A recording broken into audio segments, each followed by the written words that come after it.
Waiting नहीं चाहिए था। इन 3 days मुझे गाड़ी मिल गई थी, हैंड ओवर कर दी थी उन लोग। फाड़ है मतलब, मैं तो इसने हद कर दी थी मतलब। तो महिंद्रा और टाटा यही दोनों बेस्ट थी। नहीं, मैंने गाड़ी सारी देखी थी ऑलमोस्ट लगभग। सो व्हाट्सअप गाइस, क्या हाल है आप सभी के। Welcome back to my channel. और आज आपके लिए लेकर आ गया हूँ तीसरी बार XUV 300। तो इसकी 2 वीडियो में पहले भी अपलोड कर चुका हूँ, एक वॉक अराउंड रिव्यू और इसका मॉडिफिकेशन। उसकी जो है लिंक जो है आपको आई बटन में और डिस्क्रिप्शन में दोनों में देखने को मिल जाएंगे। और आज हम करने वाले हैं इसका ओनरशिप रिव्यू। तो ओनर जो है उनका भी थोड़ा सा इंट्रोडक्शन करा देते हैं। वो एज आ मेरे भैया के दोस्त ही हैं, तो मैं जानता ही था।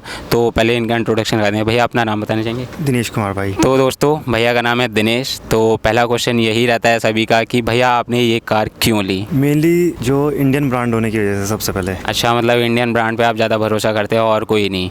हाँ, नहीं भरोसा औरों पे भी है, लेकिन अगर इंडियन ब्रांड है तो प्राइड। मतलब ये है कि आपको कि इंडिया को आगे लेके जाना है, दूसरे को क्यों करें हम? पैसा दे रहे हैं या पैसा इन्वेस्ट कर रहे हैं तो वो अपने देश में रहे, वो ज़्यादा बेटर है। चलिए, ये बात ठीक है। अगर मैं ये कहूँ कि जब आप इसे देखने गए थे तो आपने कोई और कार भी देखी थी या सिर्फ पहले यही प्रायोरिटी की थी, यही लेनी है और कोई नहीं लेनी? नहीं, मैंने गाड़ी सारी देखी थी ऑलमोस्ट लगभग। वेन्यू, क्रेटा और किया की सोनेट, सेल्टोस, सभी गाड़ी देखी थी लगभग। तो जैसा कि मैं जानता हूँ कि क्रेटा में जो सनरूफ इससे बड़ी है, तो वो आपको क्यों अच्छी नहीं लगी, ये बताएंगे? क्रेटा का मुझे जो था, क्रेटा एक तो मेरे बजट से बाहर थी भाई, जो मॉडल सनरूफ था। और जो दूसरी बात थी कि वो जो है इंडियन ब्रांड नहीं है या इंडियन प्रोडक्ट नहीं है, तो इस वजह से फिर मुझे ये महिंद्रा ज़्यादा सूट हुआ। महिंद्रा और टाटा यही दोनों बेस्ट थी। नेक्सॉन पे भी मैं गया था, लेकिन नेक्सॉन में जो है अंदर स्पेस कम है उस गाड़ी में थोड़ा। अच्छा, तो ये जो माइलेज है ये कितना निकालती थी ये कार? लगभग जब मैं इसे फर्स्ट टाइम इसकी डिलीवरी हुई थी तो इसे नोएडा से लेके आया था, तो उस दिन तो इसने हद कर दी थी मतलब 20, 21, 22 तक जो है इसका माइलेज चला गया था। और उसका लगभग मैं इसे अभी तक 3000 किलोमीटर चला चुका हूँ। उसमें अभी लास्ट जो गया है वो 17, 18, 19 नॉर्मल है, मतलब 19। और कंपनी ने कितना क्लेम किया था, ये कितना निकालेगी? कंपनी 20 क्लेम करती है। तो मतलब जब आप लाए थे तो उस टाइम तो आपने बहुत सही निकाल लिया था, जब मतलब लेके आए उस टाइम क्या मतलब कैसे निकाला, मतलब आपने जो इतना निकाल लिया? मतलब मैंने एक तो आरपीएम बिल्कुल रेस नहीं दे रहा था मैं। आरपीएम बिल्कुल बहुत नॉर्मल आरपीएम छोड़ रखे थे कम्प्लीटली। जो है 2000 से ऊपर किसी भी गियर शिफ्टिंग में 2000 से ऊपर मत जाओ आप। अगर आपको एवरेज लेना है तो 2000 आरपीएम से ऊपर मत बढ़ाओ, तो उसी में ही बहुत अच्छा एवरेज देगी गाड़ी मतलब। और मतलब जब आप इसे लेके आए थे तो फैमिली वाले खुश थे?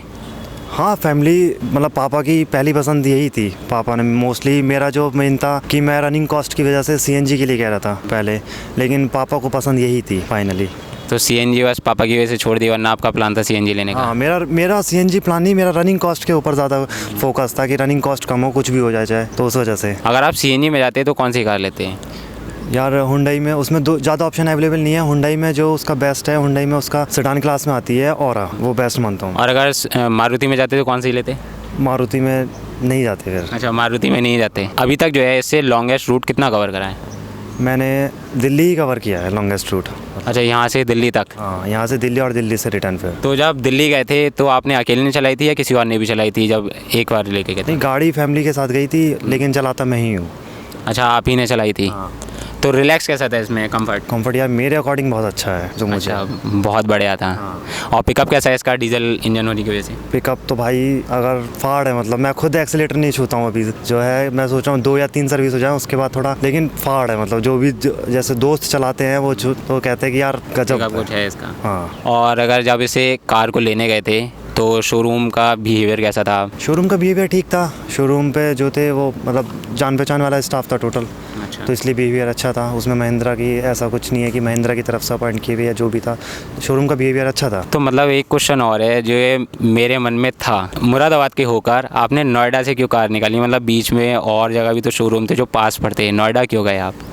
भाई नोएडा जाने का मुझे गाड़ी हैंड टू हैंड मिल गई थी सबसे। मैंने गाड़ी देहरादून भी बुक कर रखा था और मैं कंटिन्यू मुरादाबाद भी जो है कांटेक्ट कर रहा था। तो मुरादाबाद 2 महीने, सर 1 महीना वेटिंग है। मैंने लखनऊ भी बुकिंग करी। लखनऊ मुझे कहा उसने कि सर 15 दिन में आपको गाड़ी अवेलेबल करा देंगे। तो मैंने वहाँ भी जो है बुकिंग अमाउंट दे दिया था लगभग। और उनसे मैंने कह दिया था अगर मुझे कहीं से भी गाड़ी मिलती है तो आपको मेरा बुकिंग अमाउंट वापस करना पड़ेगा। तो उन्होंने कहा ठीक है सर, आपको मिल जाएगा। तो यही सबसे बड़ी वजह थी जो आपको नोएडा खींच लाई? हाँ यार, मुझे नोएडा हैंड टू हैंड गाड़ी मिल गई। तो मतलब इन 3 डेज़ मुझे गाड़ी मिल गई थी, हैंड ओवर कर दी थी उन लोगों ने। मतलब ये तो बहुत ही अच्छी बात है। मतलब इतनी वेटिंग होने के बाद आपको 3 डेज़ में मिल गई, तो आपका एक्सपीरियंस कैसा रहा था? मतलब खुशी तो जाहिर ही नहीं हो रही होगी। हाँ भाई, ये तो जो बेस्ट था, मतलब मैंने पूछा, पता करा, तो उन्होंने कहा कि हाँ सर हमारे पास गाड़ी खड़ी है, आप ले जाइए। तो मतलब एक तरीके से ये हो गया, आप तो शॉप पे गए, कुछ भी खरीदना हो, जैसे कुछ भी वो कपड़े हो गए भाई, उसने निकाल के दिया और आप ले आए, ऐसे इस तरीके से हो गया ये तो। मतलब हाँ, लेकिन उसमें भी थोड़ी ढूंढने की मेहनत थी कि मैंने नोएडा और नैनीताल मोटर्स पे सब जगह, सभी लखनऊ और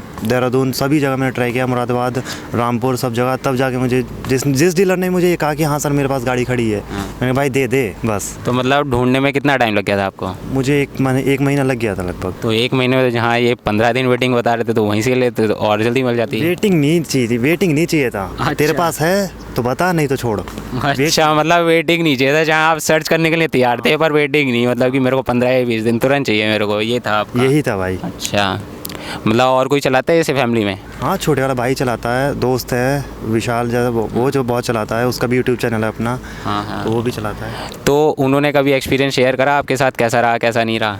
नहीं, उस स्टार्टिंग में मतलब एक्सपीरियंस शेयर करने की बात ही नहीं है, जो दोनों की चॉइस थी, मतलब हम गाड़ी जो लेने गए थे वो दोनों ही लेने गए थे। और मतलब इस गाड़ी से जो है आप बिल्कुल संतुष्ट हो? हाँ भाई, फुल्ली सेटिस्फेक्शन है अपना जो है। मतलब ये नहीं हुआ कि गाड़ी लेने के बाद आपने कि इसके साथ रिग्रेट हुआ कि ऐसा ले ली या वैसी ले ली? नहीं, कोई रिग्रेट नहीं यार, और रिग्रेट होना भी क्या है, मतलब जब एक बार पैसा डाल दिया तो फिर रिग्रेट का सवाल ही पैदा नहीं होता। फिर तो आप जितने अच्छे से उसे यूज़ करो, जितने अच्छे से उसे केयर करो, वो बेस्ट है। और अभी तक ये सर्विस के लिए गई है क्या? नहीं भाई, अभी इसकी पहली सर्विस जो लगभग 9-10 हज़ार किलोमीटर पे होगी, तो अभी कोई और अभी तो आपने 3000 ही चलाई है लगभग। नॉर्मली इसका जो है 1000 किलोमीटर पर रूटीन चेकअप हुआ था बस। तो वो उसमें कुछ लगा था कॉस्ट आपको? उसमें कोई कॉस्ट नहीं लगी थी। और मतलब इसके पॉजिटिव पॉइंट जो आपको लगे हो कि बहुत ही अच्छी किसी और कार में नहीं थे? इसका मेन पॉजिटिव पॉइंट भाई यही है कि इसमें सबसे पहले इसमें गाड़ी में कंफर्ट, और दूसरी बात स्पेस बहुत है अंदर जो स्पेस है वो स्पेस तो मेरे को भी बहुत लगा है ऐसी कार। वो जितना स्पेस इस गाड़ी में है अंदर, मुझे लगता है इस सेगमेंट की किसी भी गाड़ी में। और मोस्टली ये लोग कहते हैं कि स्पेस इस वजह से है इसका कि इसकी जो डिग्गी है, बूट स्पेस है, वो छोटी है, लेकिन बूट स्पेस मुझे लगता है सफिशिएंट है। मेरे को भी लगता है सफिशिएंट है। और कितना बड़ा चाहिए बूट स्पेस? मेरे को तो नहीं लगता, 4 या 5 जनों के हिसाब से तो बूट स्पेस बहुत है इसमें। बस यही है भाई। और कोई निगेटिव पॉइंट जो आपको पसंद नहीं आया हो? निगेटिव पॉइंट तो कोई नहीं है यार, कोई निगेटिव। और इसमें जो मॉडिफिकेशन कराए थे तो वो क्या क्या कराया था आपने? मॉडिफिकेशन मैंने कंपनी से ही 2-3 चीज़ थी, जैसे कि फॉग लैंप है, फॉग लैंप कंपनी से लिए थे मैंने, रियर स्पॉइलर है वो कंपनी से था, बैंक रियर बम्पर है मतलब, तो वो कंपनी से था। ये 3 और जो लगभग यही कंपनी से था, बाकी और सब चीज़ बाहर से कराई हैं। बाहर से क्या क्या कराया था? बाहर से मैंने इसमें DRLs लगवाई थी और अलॉय डलवाए हैं, और सीट कवर, मैटिंग, और नीचे पूरा का जो है फ्लोरिंग हो रखी है इसमें, फ्लोर की कवर। हाँ। मैंने सुना है कि इसमें एक गलती भी हुई थी मॉडिफिकेशन के दौरान, तो वो बताना चाहेंगे? गलती ये हुई थी यार कि इसमें कंपनी ने कहीं से भी को वो कहते हैं स्विच टू स्विच या कपलर टू कपलर, कंपनी ने DRLs के लिए कहीं भी स्पेस नहीं दे रखा है। तो उसने DRLs ओरिजिनल लगाई हैं, लेकिन DRLs लगाने के बाद उसने उसे कहीं ना कहीं, जैसे भी उसने अपने इलेक्ट्रिशियन का बना, उसने जो है कनेक्ट कर दिया। उस कनेक्ट करने के बाद गाड़ी ने मिसिंग मारना शुरू कर दिया था, और मिसिंग मारने के बाद गाड़ी पे जो है चेक इंजन लाइट आ गई थी डिस्प्ले में। तो उसकी वजह से मुझे प्रॉब्लम हुई थी एक दिन, तो वो महिंद्रा जाके मैंने वो फिर स्विच हटा दिए, और उसने कहा कि सर ये कहीं भी अटैच नहीं हो पाएगा। उसने सिर्फ ये कहा कि आप इसका अलग से स्विच ले सकते हैं। तो आपने एक बार को ये सोचा कि DRL हटवा दें? नहीं भाई, मैंने DRL जब लग चुकी थी मुझे कोई दिक्कत नहीं थी, क्योंकि अगर मतलब DRL ऑन नहीं होती हैं या जलती नहीं है तो उसके अलावा उसको खूबसूरत मतलब अपने आप में बहुत अच्छी लगती हैं। हाँ, अट्रैक्टिव तो लगती है, और फिर आपका पैसा भी जाता है उसके बाद अगर आप हटवाते तो। नहीं, तो उसने